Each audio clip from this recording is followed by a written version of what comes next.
Thank you. Hello, everybody. How are you today?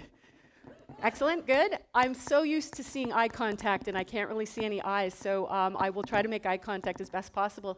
Thank you so much for this invitation to be with you this afternoon. I was saying in the break that my brain is in overdrive because of the incredible, exciting, and provocative ideas and thoughts I was hearing in the first speakers. So I'm really going to try and stay focused on what I intended to say with my time on the stage today, but I have to say I've enjoyed the speakers so much, and I hope what I have to share with you this afternoon may continue that dialogue and that thought-provoking reflection.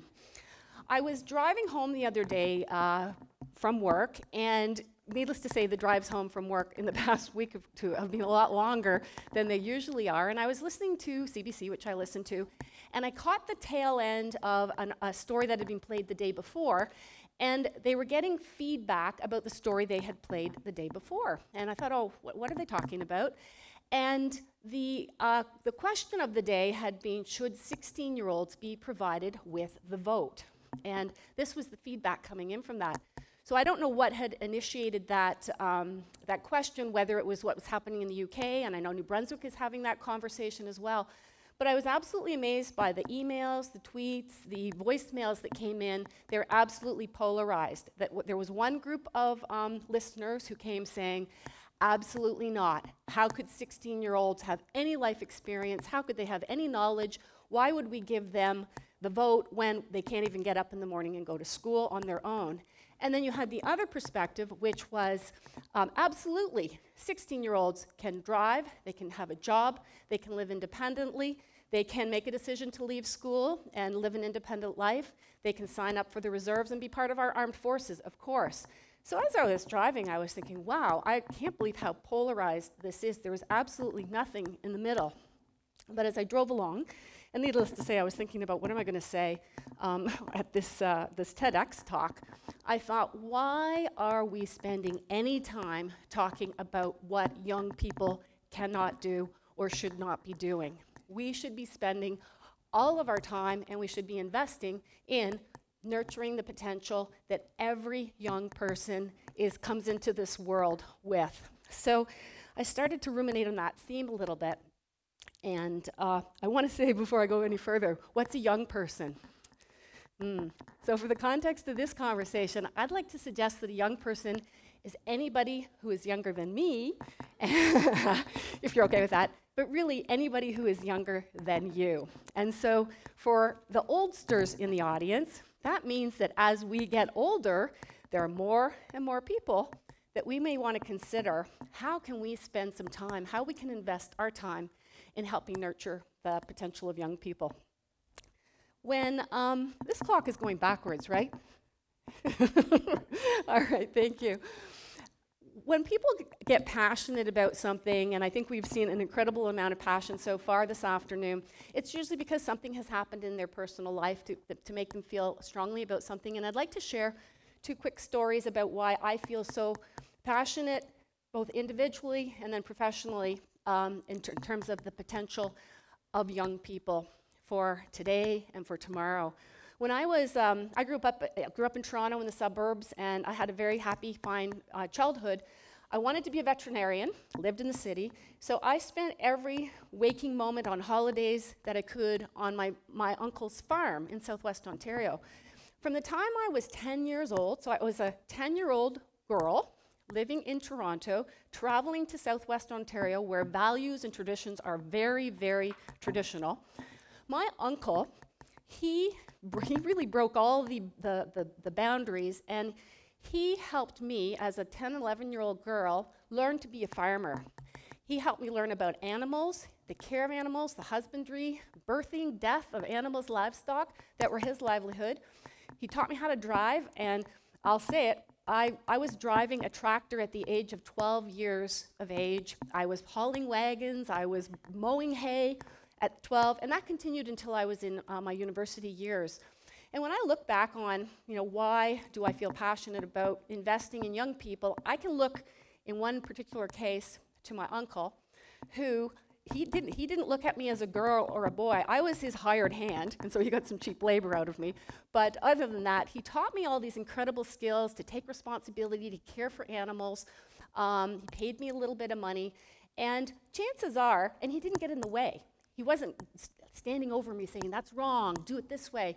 No doubt he was watching everything that I was doing, but he wasn't getting in the way. So he set boundaries, he showed me safety, and he allowed me from the age of 10, 11, all the way to the time I went to university to really learn skills, feel supported. And I respected him so much. He passed away this past year at the age of 95, and that was really a sad time for me. But I can look back today and say there was that one adult in my life, and I was fortunate. I had other adults, such as my parents, who were incredibly supportive, but that one adult made such a difference in terms of my confidence and my skills as I was growing up in those very formative years.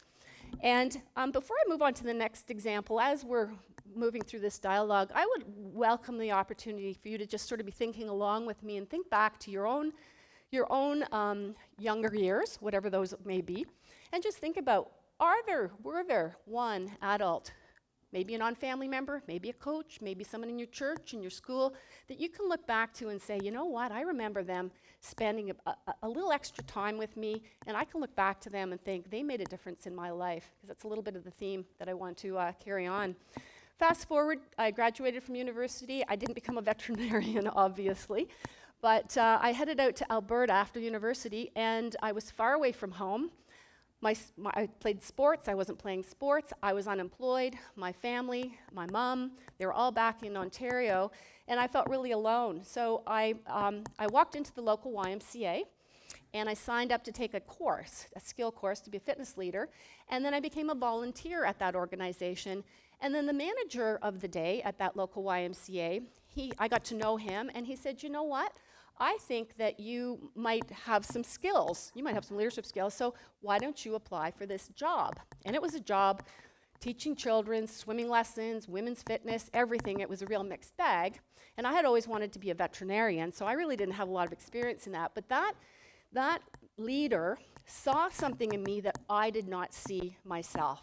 And so I said, okay, I'll give it a try. I was able to get the job, and then the organization and the leader provided me with training, supports, boundaries, and guidelines such that I could succeed in the role that I had. So as I think back on those two personal examples I personally experienced, and what does that mean for me today as an adult, as a professional, as a leader, as a family member, as a parent, what does that mean to me? It starts to tell me that what is the most precious commodity we have right now? It's time. Nobody has enough time to do anything. And so what I'm trying to think about and encourage you to think along with me is that when we find ourselves in the presence of someone who is younger than us, by our definition of what is a young person, is maybe it's worthwhile to stop for a second, pause, allow some time and some space, and then potentially lean into that younger person and maybe ask a question. How are you? What's on your mind? How are things going? And then pause to have that conversation. And that old adage of we have two eyes, we have two ears, we will have one mouth, and let's use them in the right proportions. So to listen and to engage in that dialogue.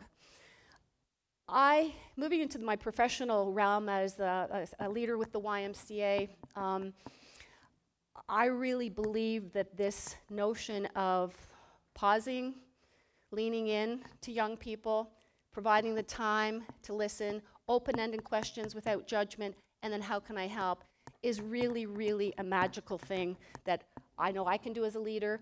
And I would encourage all of us as citizens, as family members, as community members, as students, to think about how we could also do that as well. So I'd like to share two examples of sort of how it all comes full circle in terms of how we do this. Two examples of programs that I've had the benefit of hearing about from within the organization that I work with.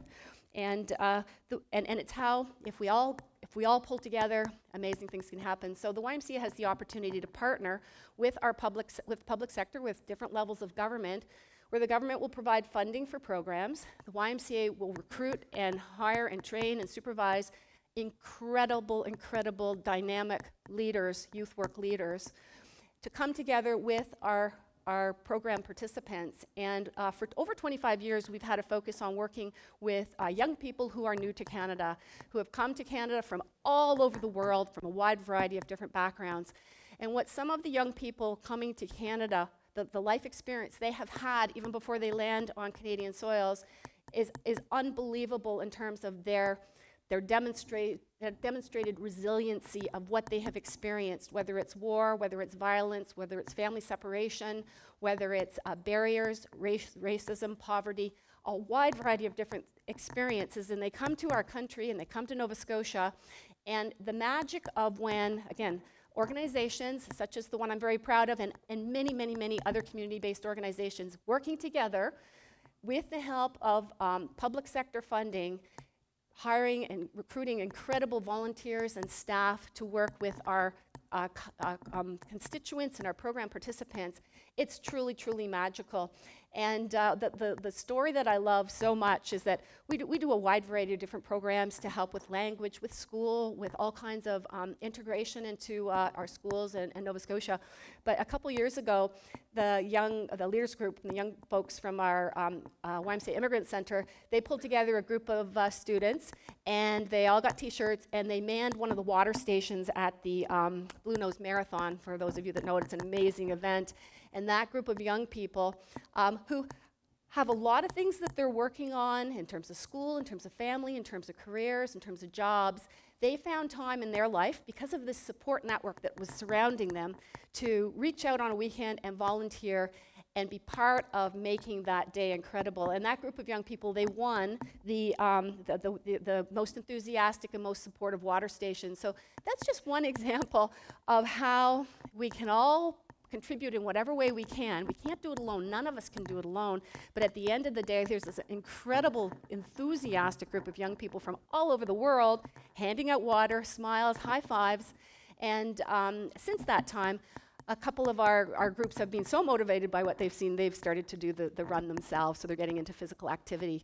And so that's one example of how, if we can all kind of lean in, leave a little bit of time to talk about how are you, what's going on, how can I help, let's figure this out, what options can I help you with, or can we think about how amazing things can happen.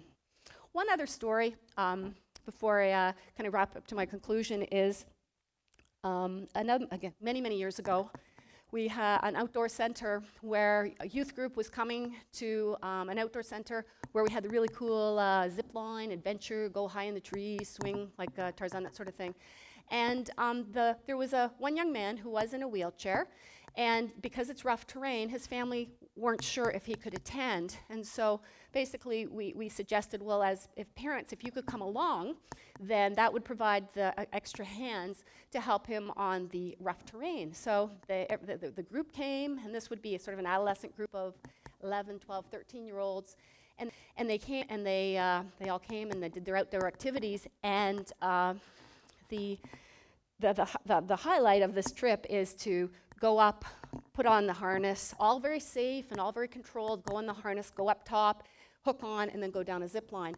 So you can imagine, I heard this story and I can still feel how it must feel to have been that young man who was looking at this incredibly cool thing that all his friends were enjoying and not being able to participate.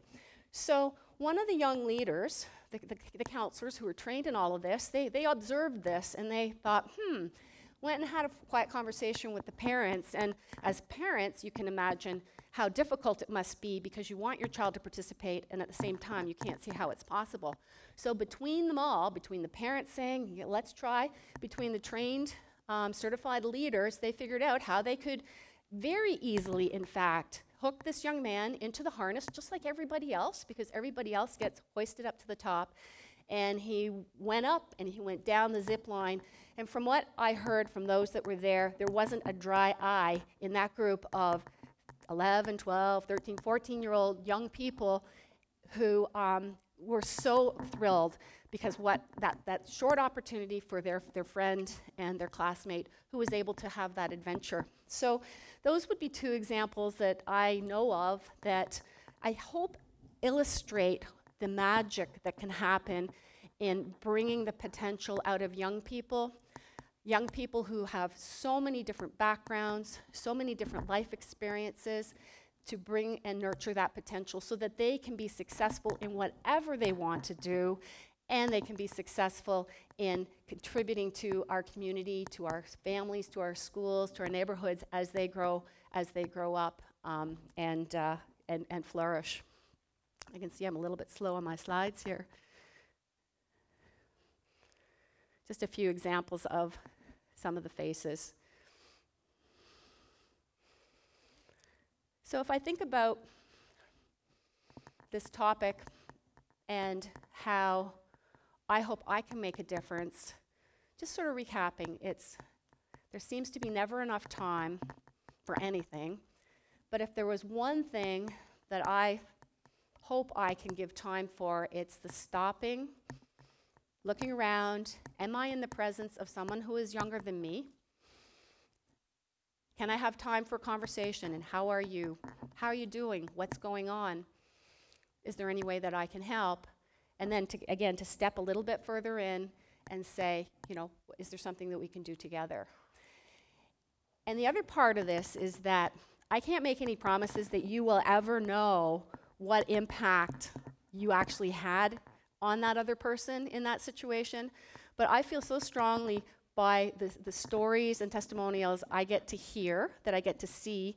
And sometimes I hear these stories 10 years later about the impact that another person had in a young person's life, that I can almost go on record saying, I guarantee if I do this, and I encourage you that if you feel like you can do that when the opportunity arises, that we together can make a transformational impact in the lives of every young person that we have the great good fortune to meet and to encounter and to walk through life with. So I thank you for your time today, and I hope you enjoy the rest of the TEDx. Thank you.